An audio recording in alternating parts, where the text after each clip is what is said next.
Bismillahirrahmanirrahim. Bismillahirrahmanirrahim. Alhamdulillah rabbil alamin. Wassalatu wassalamu ala asyrafil anbiya'i wal mursalin Sayyidina Muhammadin wa ala alihi wa sahbihi ajma'in. Alhamdulillah, para jemaah dirahmati Allah Subhanahu wa taala. Pertama dan utama sekali, kita memanjatkan kesyukuran kita kepada Allah Subhanahu wa taala dapat kita meneruskan pengajian dalam kitab ini Fathul Mu'in, dan kita berdoa mudah-mudahan Allah Subhanahu wa taala memberikan kepada kita fahaman dan memberikan kepada kita taufik dan hidayah yang mana dengannya Allah mengampunkan segala dosa kita zahir dan batin, dan Allah mengabulkan segala hajat dan menjadikan kita di antara hamba-hamba yang bertakwa. Amin ya rabbal alamin. Jadi insya-Allah ini kita masuk kepada kitab Da'wah Tamah. Kita telah sampai kepada apa yang disebutkan oleh Imam Al-Haddad berkenaan ini dengan melakukan sumpah palsu dalam ini menjalankan perniagaan. Jadi kita lihat kembali apa yang disebutkan oleh beliau.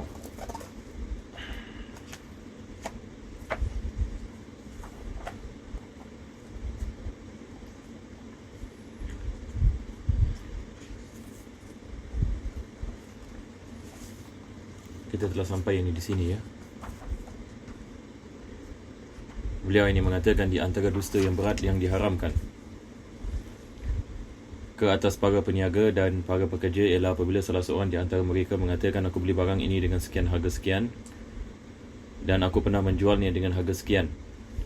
Padahal dia bercakap dusta, dikatakan seperti itu untuk menipu saudaranya yang Muslim atau hendak mengelirukannya. Maka ini adalah daripada, boleh kita mengatakan, perkara yang banyak berlaku ya ni dalam zaman yang kita tinggal ini. Penipuan ini dalam perniagaan ini menjadi sebab Allah Subhanahu wa taala menarik barakah. Jadi daripada sebab ini kita mendapatkan keberkahan dalam pekerjaan, dalam perniagaan adalah dengan kita mentaati perintah-perintah Allah Subhanahu wa taala, iaitu kita melaksanakan pekerjaan kita diasaskan ini dengan undang-undang ini Allah Subhanahu wa taala.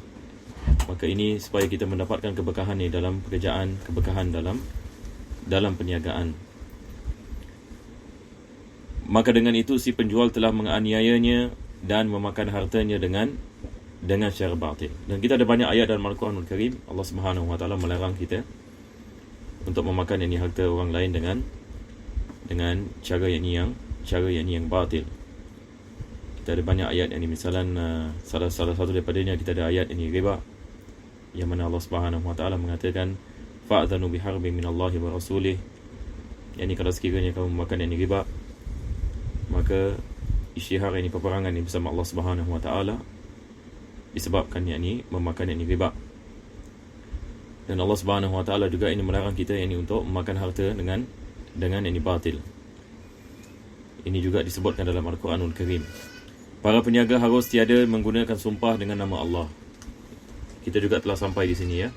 Ketika melariskan barang-barang niaga mereka, meskipun dalam setengah keadaan mereka benar dalam kata-katanya. Dan ini daripada perkara yang kita elakkannya, daripada menggunakan sumpah dengan nama Allah Subhanahu wa taala, sebab sumpah dengan nama Allah Subhanahu wa taala ada yakni hukum hakam ini yang bersangkut paut ini dengannya. Sebab Allah Ta'ala itu lebih mulia dan lebih besar daripada boleh digunakan namanya untuk dibuat sumpah dalam mana-mana perkara dunia. Maka ini adalah perbuatan yang tidak digalakkan sama sekali. Satu orang ini nak jualan ini laris. Hatta Imam Al-Haddad mengatakan kalau sekiranya benar ini, kalau sekiranya dia tidak menipu, maka tidak wajar baginya untuk menyumpah dengan nama Allah Subhanahu wa taala. Kita lihat dalam hukum hakam Islam, sumpah dengan nama Allah Subhanahu wa taala hanya berlaku pada situasi-situasi yang tertentu. Sebagai misal, satu orang ini dituduh mencuri misalan, maka dibawa kepada mahkamah, maka hakim suruh dia sumpah. Ini adalah yang betul.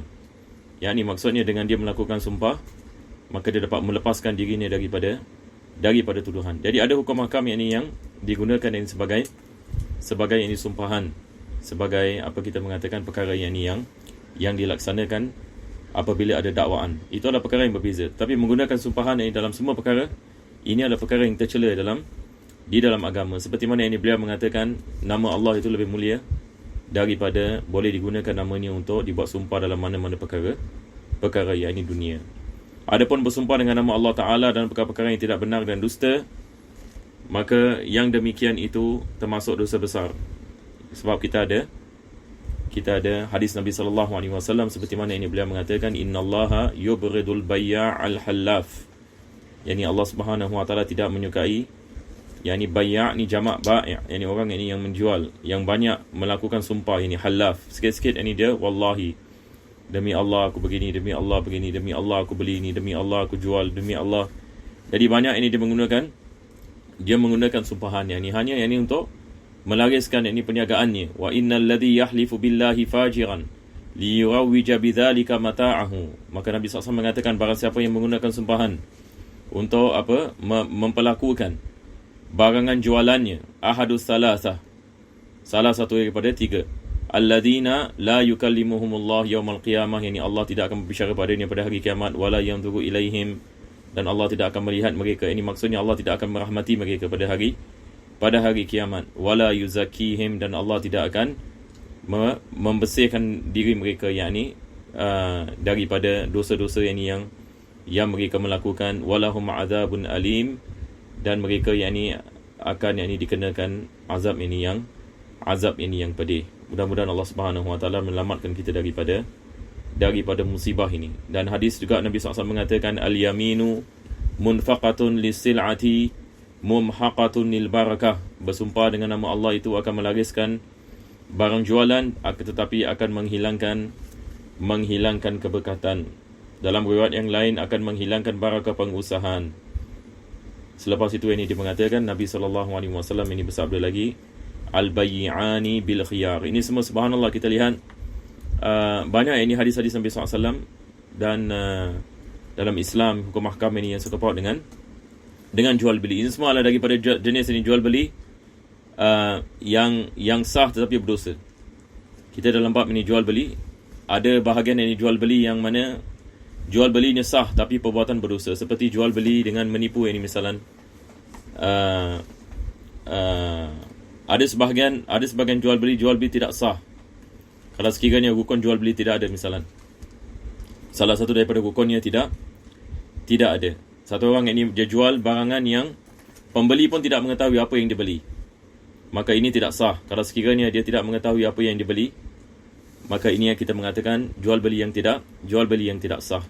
Tapi kalau sekiranya pembeli setuju kepada harga ni misalan, tetapi penjual ini menipu, ini misalan dia naikkan harga ni lebih dan sebagainya, dan dia sumpah dengan nama Allah SWT, dia mengatakan aku beli ini dengan harga sekian-sekian, dan dia menipu, ini misalan, dan pembeli yang ini membelinya. Dalam segi sah jual beli kita mengatakan sah, tapi di sini ada penipuan, maka haram ini hukumnya. Jadi ada yang ni perkara yang kita mengatakan jual beli ni sah tapi perbuatan diharamkan. Kadang-kadang jual beli ni tidak sah. Jual beli ini tidak sah. Apabila jual beli tidak sah, maka barangan itu tidak dimiliki. Itu sebab ulama kita mengatakan mempelajari bab jual beli ini ada kait mengenai dengan ilmu tasawuf. Sebab dia balik kepada sumber makanan kita. Sumber kita mengatakan pendapatan kita. Sebab apa yang kita bekerja dan berniaga dan sumber pendapatan ini apa yang kita makan. Maka kalau sekiranya kita makan benda yang batil, benda yang salah, ataupun perbuatan yang dosa dan sebagainya, hasil daripada maksiat dan sebagainya, maka dia akan menjadi sebab doa kita tidak dikabulkan. Jadi Allah Subhanahu wa taala dia melihat ini kepada kita mengatakan sumber ini rezeki. Sumber rezeki. Sebab juga kita ada hadis Nabi SAW ini yang Imam Nawawi sebutnya dalam hadis ini yang masyhur berkenaan dengan satu orang yang banyak berdoa kepada Allah, tetapi Nabi SAW mengatakan wa mat'amuhum min haram wa malbasuhum min haram fa anna yustajabu lah. Tapi makanannya daripada sumber haram, pakaiannya juga daripada sumber haram. Tapi dia siang malam ini berdoa kepada Allah, maka Nabi mengatakan fa anna yustajabu lah. Bagaimana nak dikabulkan ini doanya? Bagaimana nak dikabulkan doanya? Itu sebab perkara jual beli dan pekerjaan ni dia berkait ini dengan hubungan kita dengan dengan Allah Subhanahu Wa Taala. Na'udzubillah daripada sebab doa kita tidak dikabulkan adalah apabila kita tidak menjaga sumber rezeki kita. Ada orang yang ni mungkin jaga halal berkenaan dengan logo halal ni, misalnya dia kalau makan dia memastikan semua dia makan halal. Tapi mungkin dia tak jaga sumber rezeki ni. Sumber rezeki ni daripada haram ini misalnya.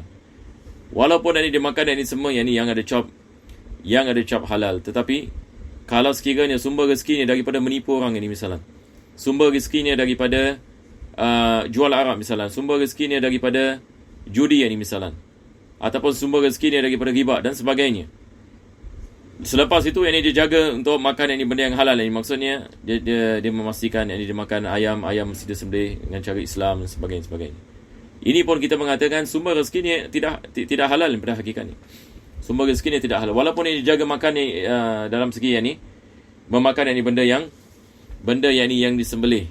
Tapi yang ni sumber rezekinya yang ni daripada yang haram, maka ini boleh merosakkan ibadat kita yang ni, merosakkan ibadat kita dan menjadi sebab doa kita tidak dikabulkan. Jadi di sini kita dapat lihat dia punya apa kita mengatakan connectionnya. Apa dia punya connection dengan kita punya jual beli dan kita punya pekerjaan dan perniagaan dengan agama kita dan hubungan kita kepada Allah. Maka ada hubungan. Kita tidak boleh menyangkakan Islam ini setakat solat.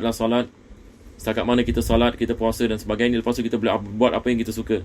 Yang ni sama ada kita menipu orang ke dan kita makan harta orang ke dan sebagainya. Yang penting yang kita solat. Dia bukan begitu ya.